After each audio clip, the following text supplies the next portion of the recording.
गुरुजी,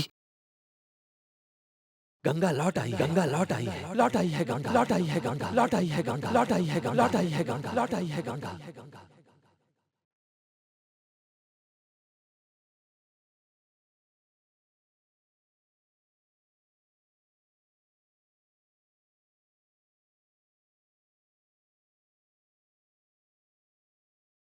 हाँ गुरुजी, जिस गंगा को मैंने 20 साल पहले खो दिया था, आज भोलेनाथ के आशीर्वाद से वो मुझे वापस मिल गई।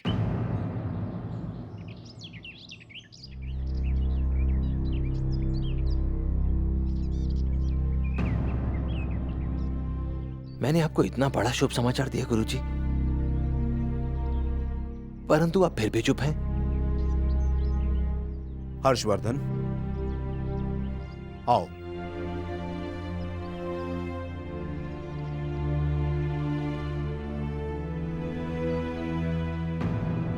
तुम विश्वास के साथ कैसे कह सकते हो कि तुम्हारी आंखों ने जो देखा वो सच था, वो भ्रम नहीं था?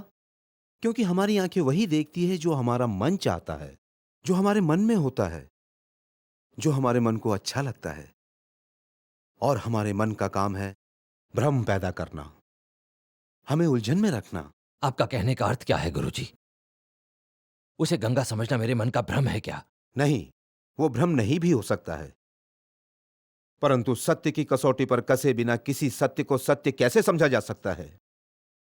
इसलिए सच्चाई जानने के लिए तुम्हें और प्रतीक्षा करनी होगी हर्षवर्धन।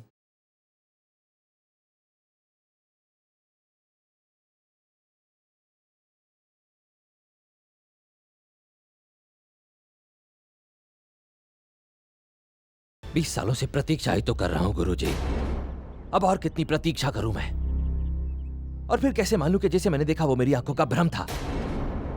अगर अगर वो मेरी गंगा नहीं थी तो उसे देखते ही मेरे रोम रोम ने कैसे उसे पहचान लिया? क्या उसने तुम्हें पहचाना था?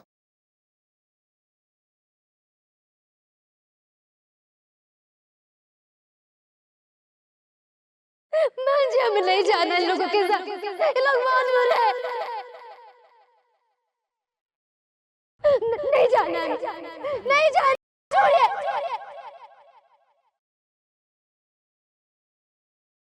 उसने तो शायद मुझे देखा भी नहीं गुरुजी। तो उसे देखने दो। देखो उसकी पुरानी यादें लौट आती है या नहीं। तुम्हें और प्रतीक्षा नहीं करनी पड़ेगी। 4 दिन बाद एकादशी है और उसी दिन तुम हवेली में प्रवेश करने वाले हो। हम हृदय से भगवान से प्रार्थना करते हैं कि वो तुम्हारी गंगा ही हो, क्योंकि तुम्हारी गंगा ही तुम्हारे परिवार को इस शाप से मुक्त करा सकती है। और हमें ऐसा पूर्वाभास हो रहा है कि तुम्हारे परिवार पर लगे श्राप से मुक्ति पाने का समय निकट आ चुका है। ऐसे ही मनोयोग से तपस्या करते रहो। इस राजगढ़ का भाग्योदय बहुत जल्द होने वाला है। राजगढ़ में चारों ओर से खुशियां फैलने वाली है।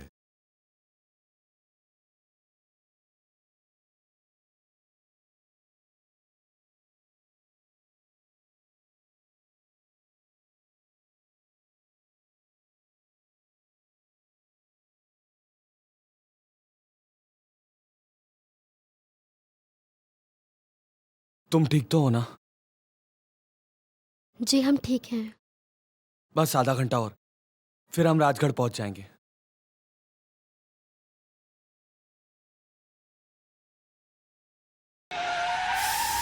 ए, ड्राइवर क्या हुआ? अरे गाड़ी काहे को रोक दी?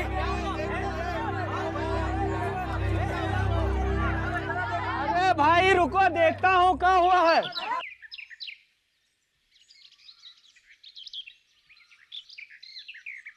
अरे भैया क्या हुआ? अरे भाई टायर पंचर हो गया है, बनाने में आधा घंटा लगेगा, समझे?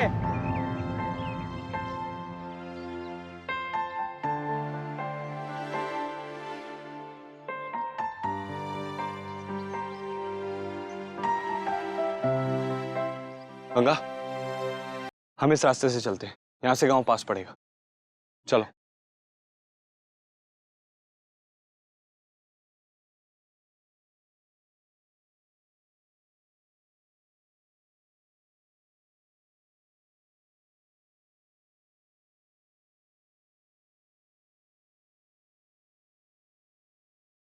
शिव, हाँ हमसे और नहीं चला जाएगा अब।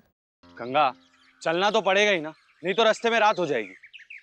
हमें रात होने से पहले गांव पहुंचना। हमें पता होता ना कि आपका गांव इतना दूर है तो हम बस के ठीक होने का इंतजार कर लेते। अब तक तो पंचर भी ठीक हो गया होता। इस तरह चल चल कर तो हमारे पैरों का बहुत बुरा हाल हो चुका है। गंगा, तुम्हें जितना आराम करना है तुम गांव चलकर कर लेना, लेकिन अभी चलो। सचमुच शिव, अब हमसे और नहीं चला जा रहा। हमारे पैरों में बहुत दर्द हो रहा है। अभी हमें यहीं थोड़ा आराम करना है। गंगा, जहां तुम जा रही हो ना, वहां चलकर ये सब नखरे मत दिखाना। देवी साहिबा को नखरे दिखाने वाले लोग जरा भी पसंद नहीं है। आओ चलो, उठो। लेकिन कृपा करके आप हमें देवी साहिबा के बारे में और मत डराइए। उनके बखान सुनकर ना हम इतने डरे हुए हैं कि अब उनके सामने भी नहीं जा पाएंगे। इतना भी डरने की जरूरत नहीं है। देवी साहिबा से सिर्फ वो लोग डरते हैं जो उनके अनुशासन तोड़ते हैं। देवी साहिबा अनुशासन प्रिय जरूर हैं, लेकिन दिल की बहुत अच्छी। शिव, आपके घर में देवी साहिबा और महंत जी के अलावा और कोई नहीं रहता? और भी लोग हैं।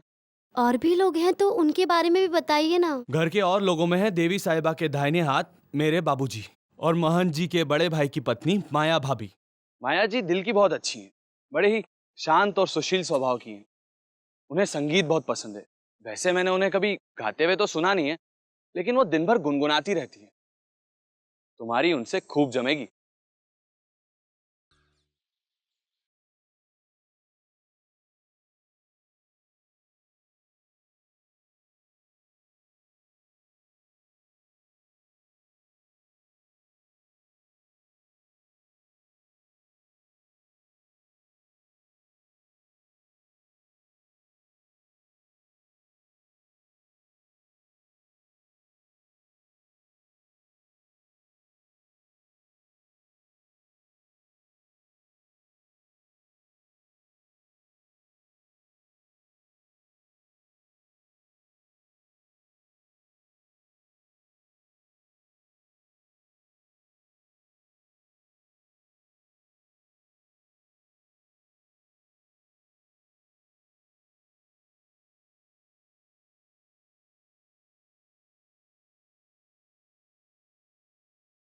देखिए तो हम कल लाए आपके लिए।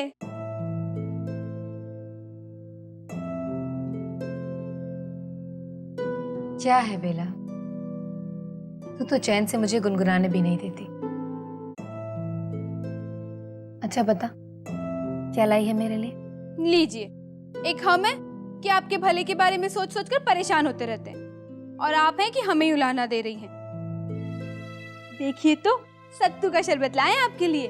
जानती हैं, इसे पीकर आपकी आवाज और भी सुरीली और भी साफ हो जाएगी। फिर आप और भी अच्छे से गुनगुनाइएगा।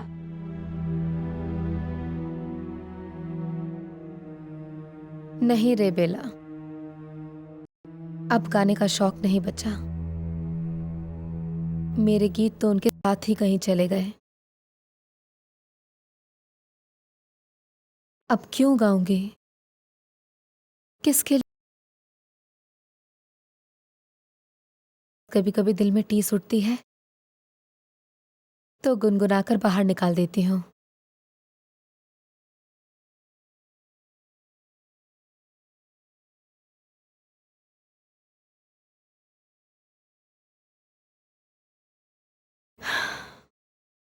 अच्छा शरबत बनाती है।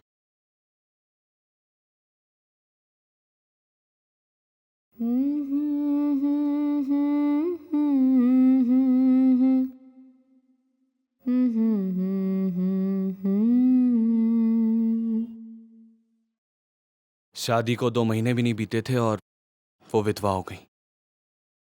तो ये थी माया भाभी की कहानी। उनके साथ तो बहुत बुरा हुआ ना शिव। भाग्य के लिखे को कौन मिटा सकता है गंगा।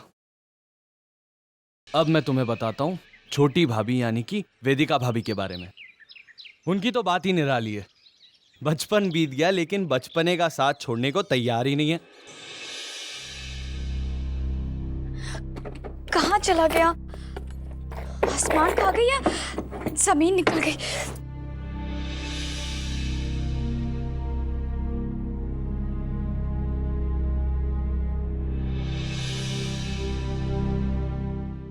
ओफो, कहाँ रख दिया हमने?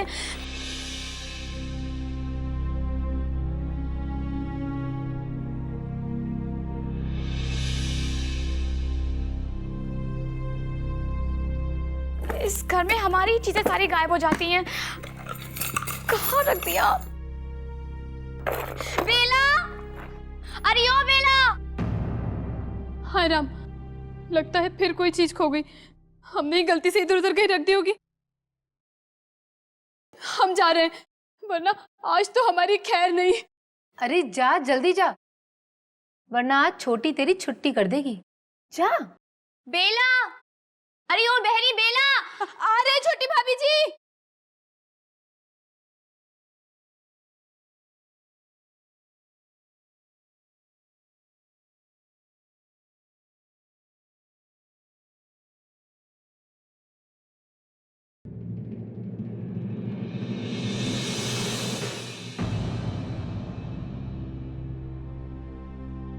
क्या हुआ छोटी भाभी जी?